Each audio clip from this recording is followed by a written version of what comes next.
The Guild is Maximum Lawyers' community of legal entrepreneurs who are taking their businesses and lives to the next level. As a Guild member, you'll build relationships, be held accountable, and learn strategies specifically designed to get you unstuck and accelerate your plan for growth. Members are also granted exclusive access to masterminds hosted around the country. Our next event is coming up, and we're heading to Scottsdale, Arizona. There's something truly magical about the power of these in-person connections where real-time breakthroughs happen. Picture this. You're surrounded by like-minded law firm owners tackling your business and mindset challenges together. The energy is electric, the insights are transformative, and the results are game-changing. Investing in yourself is the best decision you'll ever make. The knowledge, strategies, and breakthroughs you'll gain are priceless assets that will supercharge your practice and propel you forward. Join the Guild and secure your ticket to Scottsdale at the best possible price by visiting maxlawevents.com. Run your law firm the right way. This is the Maximum Lawyer Podcast. Your hosts, Jim Hacking and Tyson Mutrux. Let's partner up and maximize your firm. Welcome to the show. Welcome back to the Maximum Lawyer Podcast. I'm Jim Hacking. And I'm Tyson Mutrux. What's up, Jimmy?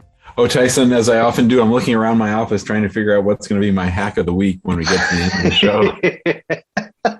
That's pretty funny because as you were saying that, I was just thinking, shit, I didn't come up with a tip. So that's all right. Well, we got 30 minutes. I'm sure our wonderful guest today will help spark some ideas in our head of what to share. I am sure that is true. So let's jump right in. Introduce our guest. So our guest today is a longtime friend of the show, a wonderful Guild member, a great lawyer down in Alabama. His name is Nathan Harris. His mom is from Ecuador and his dad was in the Peace Corps in Ecuador, and they met. And then Nathan came along and he's been a lawyer down in Alabama, focusing on the Hispanic community. Nathan, welcome to the show. Thank y'all for having me.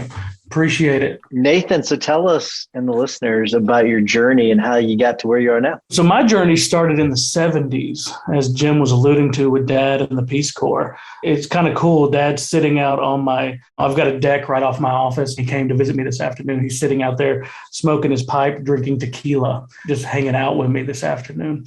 But it started with him going into the Peace Corps in the 70s to Ecuador, actually in an agricultural role. It was was supposed to be teaching the folks down there how to raise chickens and how to raise cows. What he was doing was drinking beer, counting sunsets, and chasing pretty girls. So I can't blame him. I mean, if I was in his shoes at that age, I would have done the same thing. But he met Mom at an embassy party because Mom was of a class much higher than he was. Her family was in the ruling government at the time. It was a military dictatorship. And so she grew up with all sorts of help, all sorts of drivers and whatnot. But they met. He tricked her into coming back to rural Alabama, and they had a bunch of kids. They were serial entrepreneurs. At one point, they had 5 children and 6 businesses going at the same time. 2 locations of an insurance brokerage, 2 locations of a pizzeria, and 2 locations of a video store back in the 80s and 90s when that was like a lucrative thing, renting out videos. But I always saw clients coming into the insurance office that needed help and that were getting screwed over by insurance companies. And my family being Hispanic, I always saw immigrants getting screwed over, not just by insurance companies, but by everybody, especially here in Alabama. Everybody loves to hate on immigrants in Alabama. And so I decided to go to law school, graduated, passed the bar. It was the height of the recession in 2010. Nobody was hiring. I couldn't work for free at that point. Just nobody was hiring. Went out, started my own thing, did that for about 18 months. A local lawyer had pity on me, said, come work for me, learned how to do some civil cases, learned a lot about learned a lot about trials and how to help people through the courts and through those kind of things. And then I moved to where I am now in Birmingham, came to the firm where I'm at now, Abogados Centro Legal. I had a partner for several years. And then ended up buying the firm from him. We had a very good case. He ended up with a good lick, and he decided that he wanted to get out of being a lawyer. So he took his money, my old law partner, that is, and he started a medical funding company. So when there's clients that don't have access to, medical care, he is put together a network of doctors around the country where they can get the medical care that they need. And it really helps the value of the case, and it really helps the client get the medical care that they need after a car wreck, is kind of what they're focused on. So that really helps my clients, because about 99% of undocumented immigrants are 100% uninsured in terms of health insurance. So that really helps my clients as well. But our firm, my firm, has always been focused on the undocumented Spanish-speaking immigrant for as long as I've been associated with it. And primarily in 3 areas: personal injury, some labor law cases, and then immigration, because every one of my clients, every one of our, target market has an immigration problem. So I got a question for you. With such a heavy Spanish-speaking clientele, are some people surprised when they find out your name is Nathan Harris? Like, does that sort of throw people for a loop? No one's ever said that, like, oh, you've got a really gringo-sounding name or anything like that. Not really, but what they really find funny is that my first name is Edward, not Eduardo. And so, nobody's really been thrown for a loop, but I get called all sorts of things too. Nathan, Nissan. Nathan's just not a very common name in Latin America. So following up on that, we had a hot seat a couple months ago in the Guild, and you talked about how you market your firm to the Latino immigrant community. Could you just tell our listeners a little bit about some of the cool things that you do to market to your clientele? Yeah. So I kind of feel like I'm scratching back through my memories now. What did I say on that Guild hot seat? But we do a mixture of traditional, kind of some guerrilla marketing things in terms of magnets that we've passed out over the years in tiendas, Mexican stores. And then we do a lot of digital. But we really focus on not only being just in the community, but being a part of the community. We've really been hitting for the last couple of years saying we're not just in the community, we're not just your lawyer, but we're also Hispanic. We have Hispanic hearts. We're here for the community because that's who we are. So Nathan, in your questionnaire for the podcast, you'd mentioned one of the things you wanted help with was scaling up. And so I guess specifically, what are some of the struggles you're having when it comes to scaling the firm? It's always difficult, I think, to try to find the right people to put into the right seats.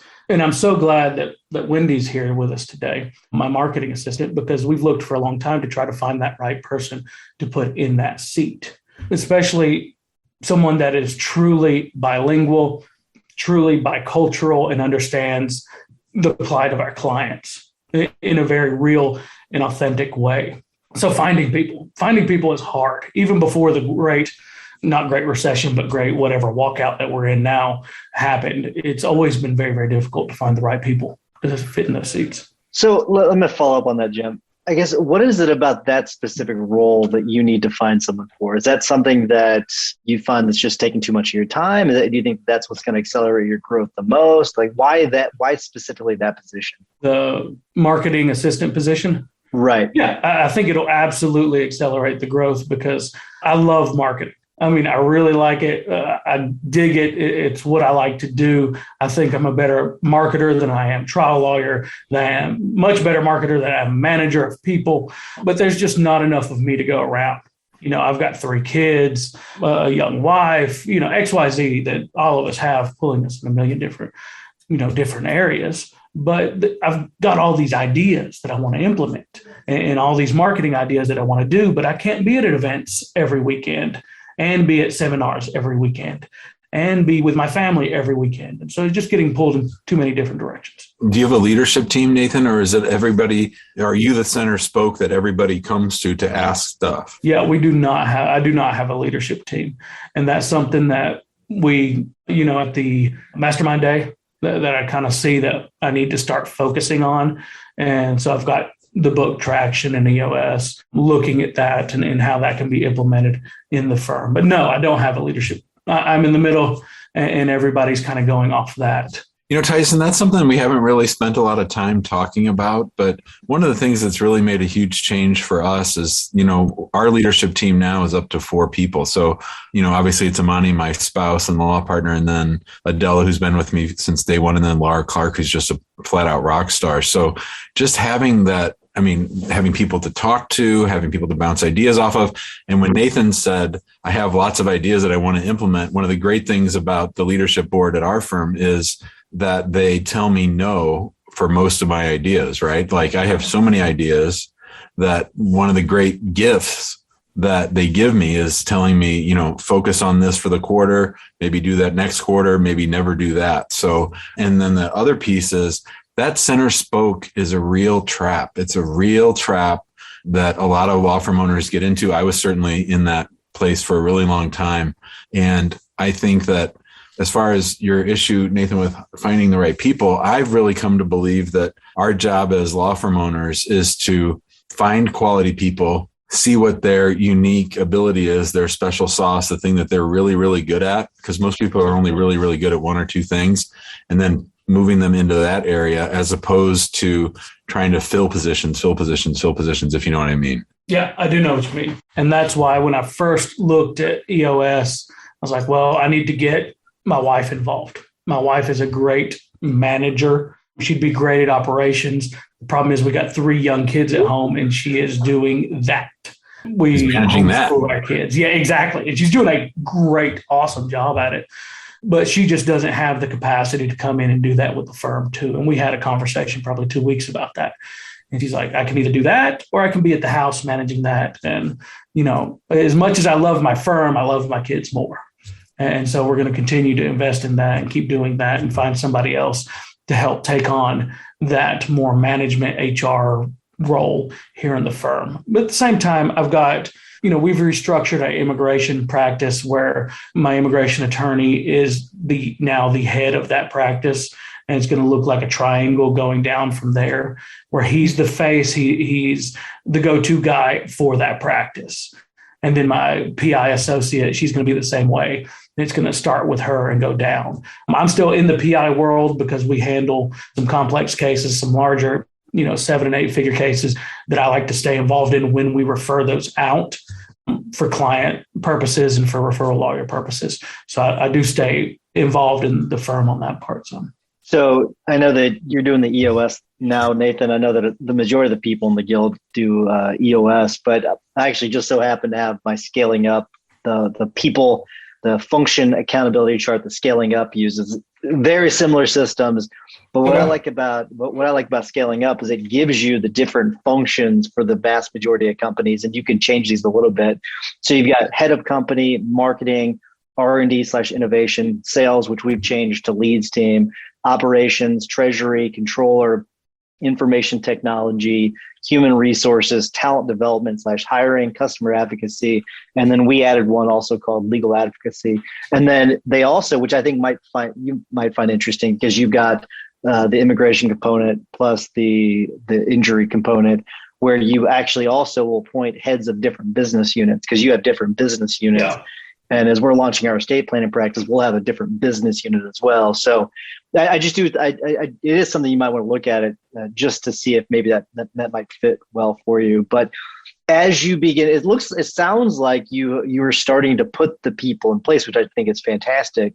What ultimately is your goal for the firm? Like, what do you? And I don't really want to get into the vision stuff. We don't need to get into that. But what is ultimately your goal for the firm? What do you want it to look like in 5 years? It's funny. I was on Joey's podcast earlier today, and I used a metaphor, and I think it might be a bad metaphor because of the connotations that it has with it. And Wendy over here to my right is laughing, but it might end up looking kind of like a cartel.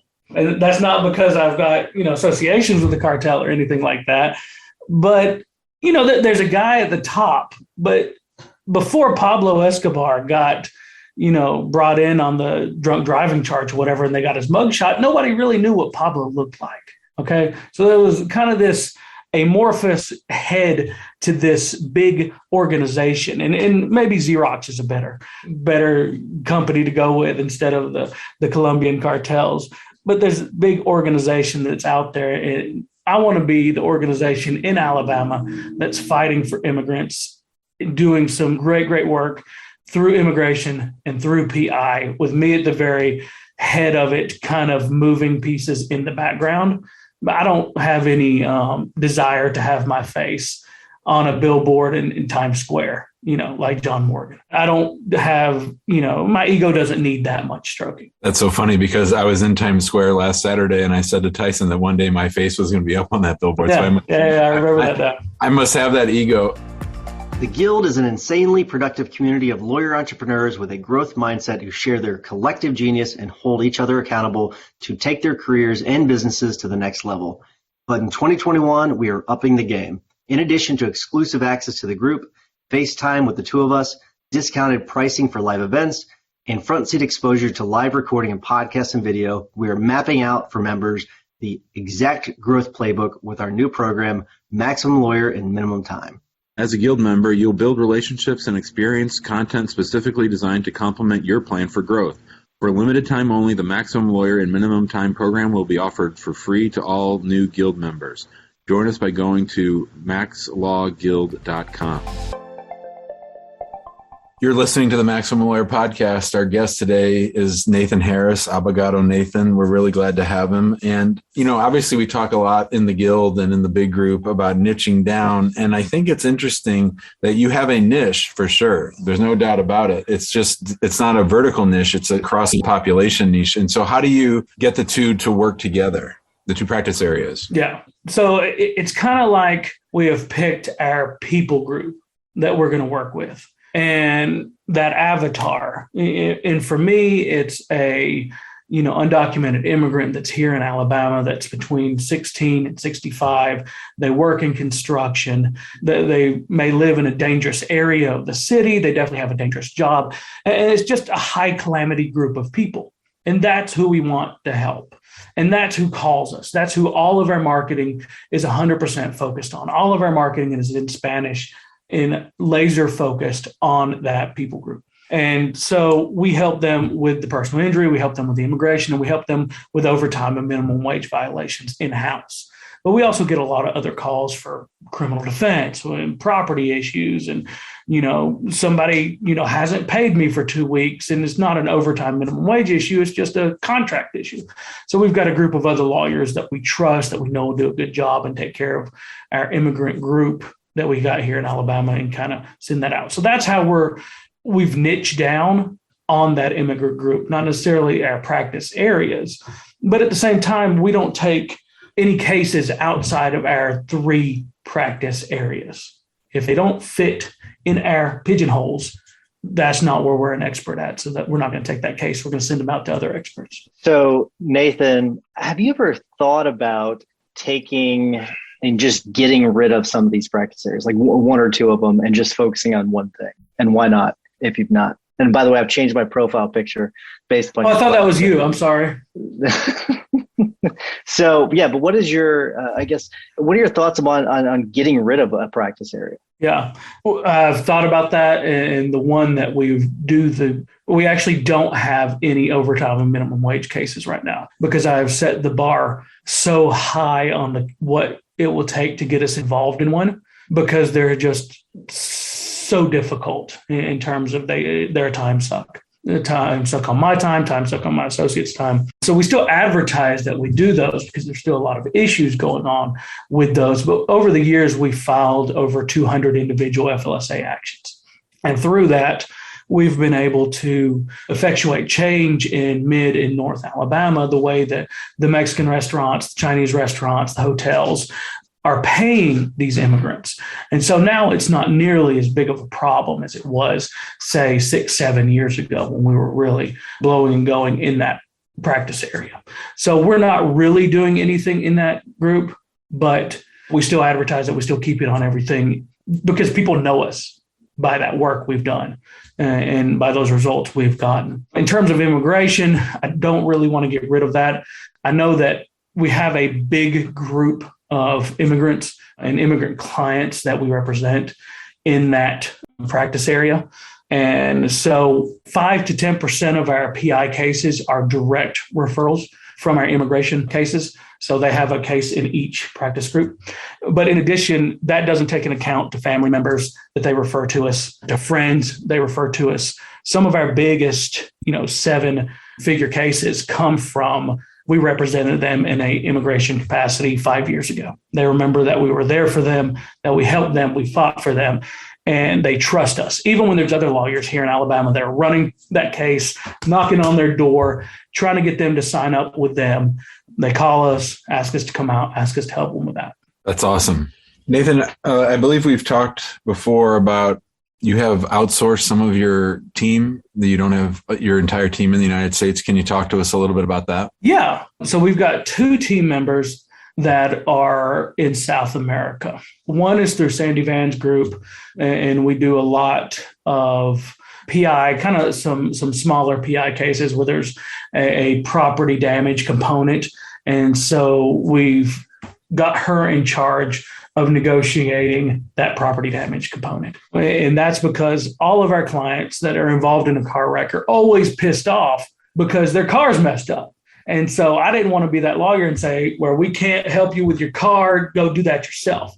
I want to help our clients 100%. So she's with us, I think she's working 35 hours a week, maybe 40 hours a week at this point, almost handling just property damage stuff. But it makes our clients happy that they've got somebody there helping them move that process along. It's not getting stuck, that they'll send the documents to our office, that they'll get signed, that somebody's negotiating on their behalf. And there's not a whole lot of negotiation being done. Tyson probably knows this on a property damage settlement. It's real easy to see, hey, a 1996 Camry is worth $3,000. Here's 10 of them that they found for sale in this geographic location. And so this is the price we're going to offer. And then in addition to her, her name is Catherine, that does our property damage settlement, I have a guy in Bogota, Colombia.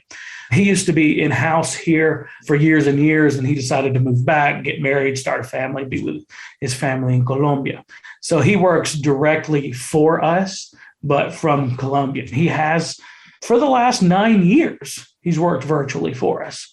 So a long, long time. He does the National Visa Center stuff. He does a lot of the stuff where they need to go through embassies and consulates and the immigration stuff that we don't have to have him in the office for. And he also helps with the marketing stuff as well. I sent him to some marketing, digital marketing courses there at the University of Bogota in Colombia. And so he was going to class at night, working for us during the day. I was paying for all of it. It was a lot cheaper to go to university there in Colombia than it is here. And so he knows how to do a lot of that social media marketing and is a lot better at it than I am. All right. At the risk of putting us over time, I'm still going to ask another question. You are always really upbeat, and you don't seem to struggle with much. So I'm going to ask this question. Okay. What is it that you do struggle with? Because not everything is as great as in every firm as you make it seem. Like, you have a very positive attitude and everything seems to be going great for you. Tell me, what is it that you're struggling with? I struggle with stress and I struggle with my weight. So if we can figure out how to take those out of my life, that would be great. No, I mean, there's always daily struggles, but you just can't be too serious with yourself. Can't be too serious with your firm. All right. So my last question is, I know, Nathan, that you spend a lot of time thinking about running your firm. I know you're in the guild and you're in other groups too. Why is it important for law firm owners to have that growth mindset and to, work towards making their firm better? Well, we have an obligation, not just to ourselves, but we have an obligation to our employees. We have an obligation to our clients. We have an obligation to our communities as lawyers, I think. And so I think that I need to be able to run my firm as well and as efficiently as I can to be able to get the best results for my clients as we can, and especially for our immigrant group here in Alabama, because there's just not a lot of people trying to help immigrants in Alabama. All right, Nathan, I know that by the response to my question, how short it was, given how long your other responses have been, we need to dig back into that in the guild at some point. So I am going to wrap things up because we are going to be over time if I don't. I want to remind everyone to join us in the big group on Facebook. If you've not done so already, we've got over 5,000 members, a lot of great information being shared. If you want a more high-level conversation, join people like Nathan in the guild. Go to maxlawguild.com. Make sure you get your tickets to the conference, MaxLawCon 2022.com before those prices go up. Jimmy, what's your hack of the week? As I predicted, Abogado Nathan did not let us down, and I came up with my hack of the week.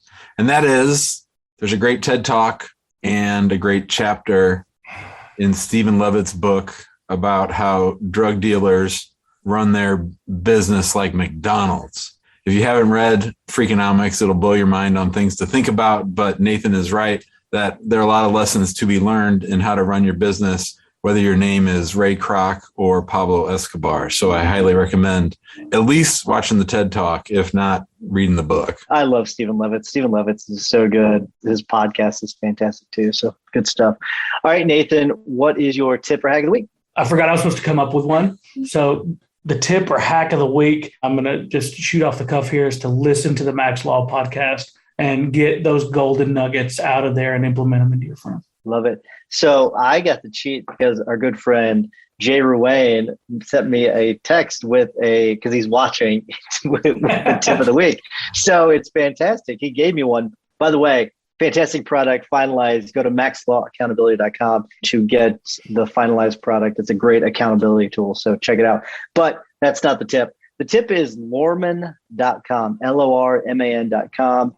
And they're having an all access pass sale this week for Thanksgiving. And you can buy the pass and give to your staff to learn things they can use. And Jay says things like how to use Adobe. Let your office manager take classes on how to effectively and legally fire someone, how to manage if you're an introvert. So a lot of great classes. So I'm going to check this out myself. So thanks for that tip, Jay Ruane. So I'm going to try that out. I think my team are going to have a lot of fun with this. So thank you very much. So that's my tip of the week. Nathan, thank you so much. We've been wanting to get you on forever, so we finally got you on. And this Absolutely. It's been great. Thank you for having me. Thanks, buddy. Good seeing you. Yeah, good seeing y'all.